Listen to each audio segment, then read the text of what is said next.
What's up, guys? I am back with another Last of Us review every Sunday. This is episode 3, long time, and I think that you guys are gonna be really divisive about this one. I don't know. It really depends. I have a lot of thoughts. I don't know if everyone's gonna love this episode or not, or everyone's gonna universally love this episode. I don't know. The fan base is going to be wild with this one. I have no clue.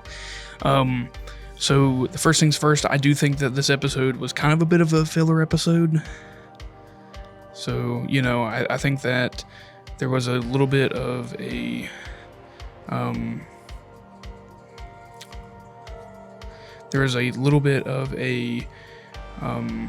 lull about this episode. I think that this episode, it was really good. I really think this episode was really good. It was shot really well. The story, the writing itself was really well done. So I think that, I would probably, if I had to tell people to wait until next week and kind of double up, because I feel like this one doesn't have enough to really get people to keep coming back, I think. Because I don't think it really advances the story all that well, so kind of watch out.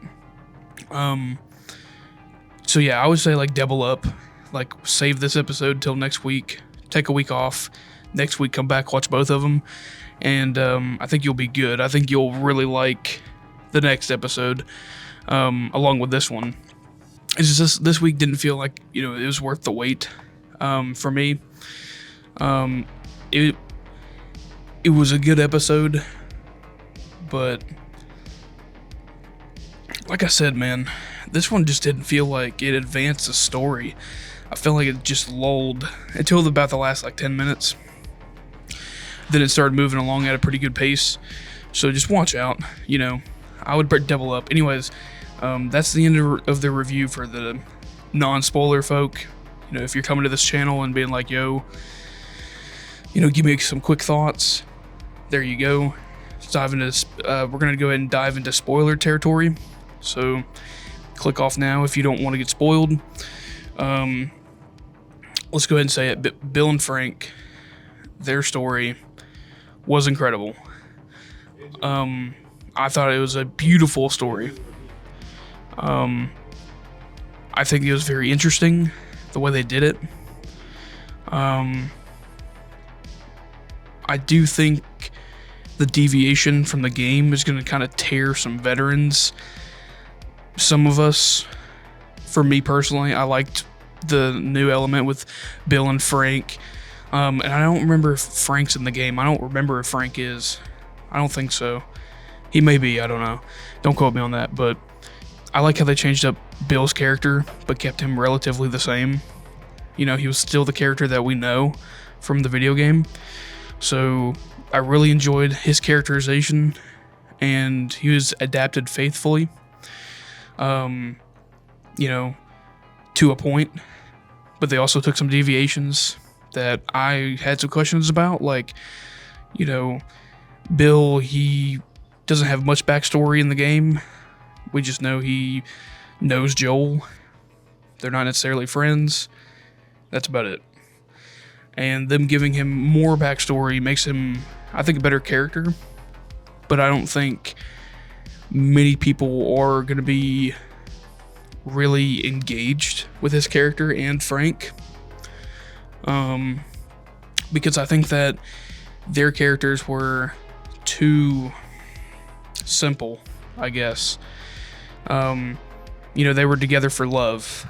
And to a degree, I like how at the start there's kind of this question whether Frank's using Bill to survive, really. But then you kind of find out that they've been together, since the apocalypse kind of was a couple years in, and Bill took him in, he saved him. I thought that was beautiful. But I feel like their relationship was a little bit too simple. It was just, oh, we love each other, and we have some fights, and that's about it. I don't think that's really how relationships work. You know, if you've actually been in a relationship, it's not that simple at all. So I thought it was kind of interesting how that worked, how that kind of played out. But then again, that's like kind of a nitpick. It's not like a genuine negative. It's just me personally. I thought it was a little weak, but it was beautiful the way they did it, and the way they killed those the characters off was emotional. You know, and I think they did it, I would say, better than the game. You know what I mean? I think that the letter was incredible, because there's men out there like me and like Joel and like Bill who are here to really just serve. You know what I mean? We have a purpose to protect others and try to help, you know, kind of bring them up at the cost of ourselves. And that really resonated with me, and I really liked it. You know how I am. Gotta talk about the good, we gotta talk about the bad too. I thought it was painfully drug out. Like, this was a 122-minute episode. They could have cut it down to about 50, in my opinion. They could have cut it down to under an hour. There was just so many scenes of just quick panning shots, you know, or slow dragging, you know, pan shots, going over here, looking at trees, landscape shots. It was just like, oh my God, are we ever going to get to the, you know, meat and potatoes here? Like, damn. Like, I was starting to get annoyed a little bit. I was like, come on, guys. Like, you know, you guys have an incredible story. Just tell that. You know what I mean? Instead of just, I guess, in a way, pretentiously feeling out the medium of film or of television. I feel like it dragged a lot on those parts where it's just showing us like the city, showing us this, showing us that, like, and some of the dialogue in the episode was like really, like, I don't know, just one note, you know, like not like just monotone, and it made me want to fall asleep sometimes, you know what I mean? Because it's just like we have these long shots, long sequences, and there's a couple of like long takes, you know what I mean? There's a couple of scenes where it's long takes. Like there's this, you know, sequence with Joel and Ellie, and Joel's telling how the outbreak kind of happened because Ellie doesn't know, and it's because like they don't tell them exactly, like, because no one really knows, but the school that Ellie went to doesn't really tell what happened, really. So Joel's kind of like recounting like what happened. You know, what was it like when it first when the outbreak first happened? And it's like I would say like a 90-second to about a minute, like a minute to 90-second long take that on its surface was kind of cool, but at the same time I was like, all right, guys, I could see this being done better. You know what I mean? Like cutting it up. But then again, that's just me as a filmmaker coming out. Like, you know, you could dramatize it a little bit better. I feel like the performance of Pedro Pascal was kind of one note this whole episode until the end. And Joel and Ellie, you know, I think that's really where this episode's going to really divide the fan base, is that they are not in it for much. They're in it for maybe, I would say, like 10 to 15 minutes of the whole episode out of 122 minutes, which was insane. The best way to describe it is that this felt like an episode of season 7 of The Walking Dead, where you were just going on a random adventure with a random ass character and getting kind of a day in the life. You know what I mean? And it was like a filler episode that my mom called this episode that, and those episodes of The Walking Dead that. They're filler episodes, which is absolutely true. It's extra fat that they're giving us to kind of pad out the runtime of the show. And you know, I would say it's worthy fat. It's worthy filler. It was not bad filler where I was just bored. But damn, I know what's coming, And I'm like getting a little bit impatient here. Like, give me some of the game, give me some cool sequences from the game. And that's another thing we got to talk about. Damn, did they fuck up the adaptation from Bill's Compound from the game to the show. Like, damn, they fucked that up. Like, it's not that they fucked it up. It's just like, I really wanted to see that sequence where Joel gets, his leg roped and he gets thrusted upside down. He's like hanging. Right now, you should be seeing, if editing Spencer puts it up, but you should be seeing right now that sequence from the game. I was really hyped to see that. And you also see the first bloater if I'm not mistaken, in the game. The first bloater shows up at Bill's compound, and we don't get that here, which sucks because damn. But I know they've got it in their back pocket. It's coming. That bloater sequence is coming. But I was really hyped to see that adapted from the game. I'm a little bit disappointed, but I think what they gave us was worth seeing. I would probably give this episode somewhere out of 10, like a 7, 8. It's pretty good. I don't feel like this was a waste of my time. I think people should, I do think people should wait before they see this episode, because this, I feel like, would put some people off because it's not advancing the story much. It's kind of just like a day in the life of Bill and Frank, while Joel and Ellie are scrounging around for a fucking car. So, it was an interesting choice because there's other characters in the show I could see them doing a filler episode with, such as the big bad at the end. Oh god, what is his name? It's the guy, the trapper, the cannibal leader. Damn it, from the game. I can't remember.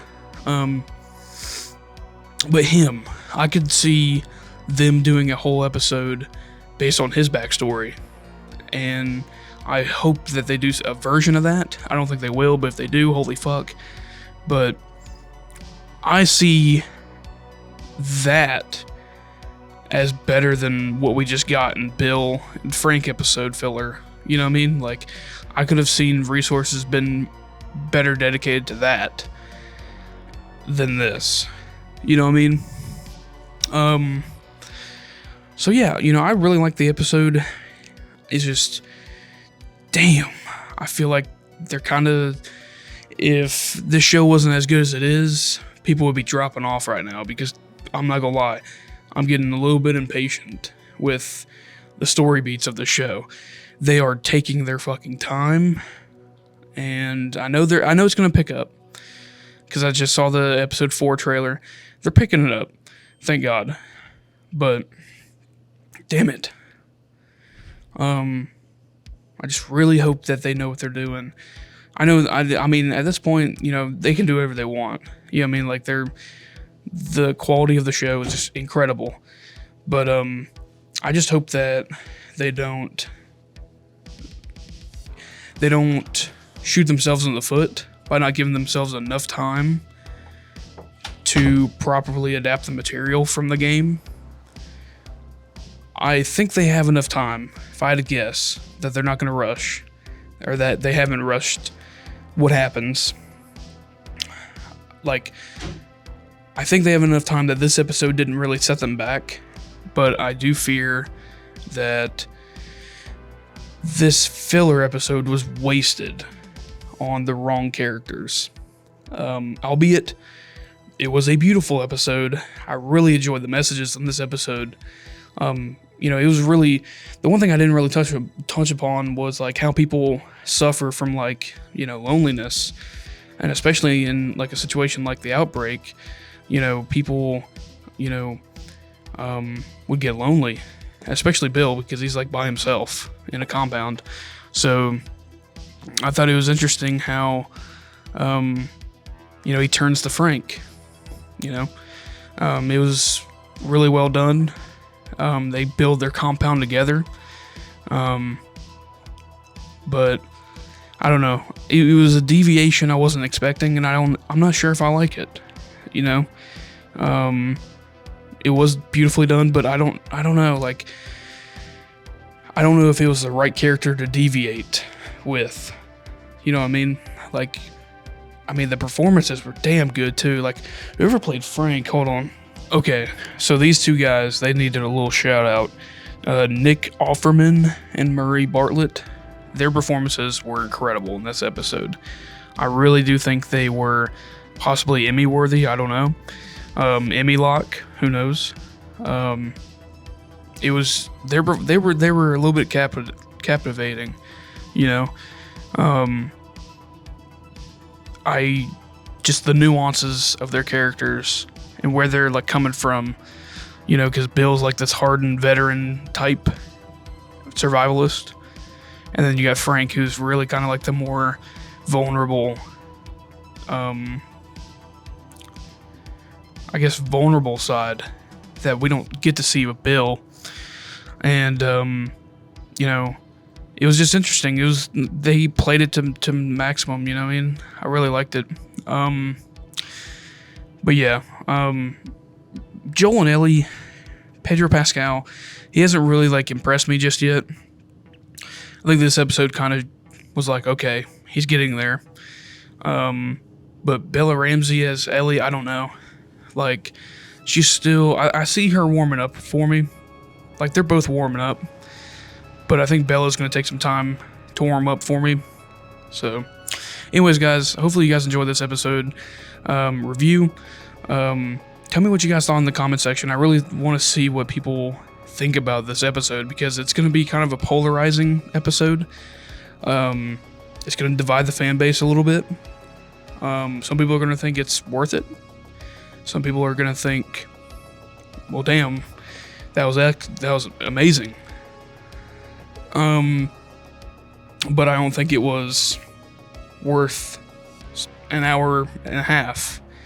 And then there's going to be people who absolutely hate this episode because it features gay characters, and those people you can't help. You know what I mean? You can't really convince them. They're not going to watch. They probably didn't even watch the episode. So, you know, me personally, I'm in that camp where it's like, I really respect this episode and I really liked it. I just feel like I could see the story playing out way differently with a different character being utilized for an episode like this, where we're just focusing on one or two characters. You know, I feel like we could have focused more on those other characters, like the trapper, the cannibal leader in the game. So yeah, let me know what you guys think. Hopefully you guys enjoyed it like I did. Can't wait for next week. I'll see you guys next week with another episode review. Peace out, guys.